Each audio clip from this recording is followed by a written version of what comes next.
कुछ समय के बाद नंदीश्वर आदि मुख्य गणों को साथ लेकर तप करने की इच्छा से भगवान हिमाचल प्रदेश में आए, जहाँ पतित पावनी गंगा ब्रह्मलोक से गिर रही है। उसी स्थान को अपने तप के योग्य एवं सुंदर समझ वही एकाग्रचित्त होकर सदाशिव आत्मचिंतन करने लगे। उनके शुभ आगमन का वृत्तांत तो उस समय हिमाचल को मालूम हो गया। हिमाचल भगवान रुद्र के दर्शन के लिए वहां आया और आकर प्रणाम कर पूजन किया।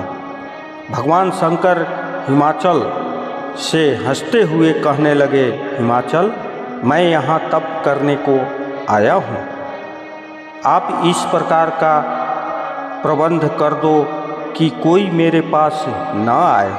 ब्रह्मा जी बोले, नारद जी, इतना कहकर हिमाचल ने कहा कि आप स्वतंत्र होकर यहाँ तपस्या करें, मैं सब प्रकार की आपका सेवा करूँगा, निश्चिंत रहें।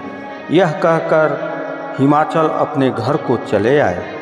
ब्रह्मा जी बोले, नारद जी, कुछ दिन के बाद पुष्प फल आदि लाकर हिमाचल भगवान रुद्र के पास पहुँचे। वहाँ जगत के स्वामी भगवान शंकर को प्रणाम करके श्री पार्वती को भगवान के सम्मुख ले जाकर हिमाचल कहने लगे, हे भगवान, ये मेरी कन्या पार्वती है, यह आपकी सेवा करना चाहती है और आपका पूजन भी नित्य किया करती है।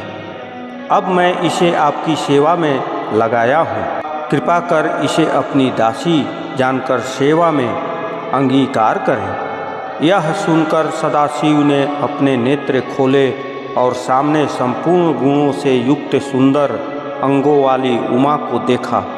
तब हिमाचल से बोले कि हिमाचल, यह कन्या चंद्रमा के समान सुंदर और रूपवती है, इसी कारण मैं इसका यहाँ आना पसंद नहीं करता, क्योंकि इस प्रकार की मायामयी स्त्रियों के आने से तपस्वियों की तपस्या में विघ्न पड़ जाते हैं।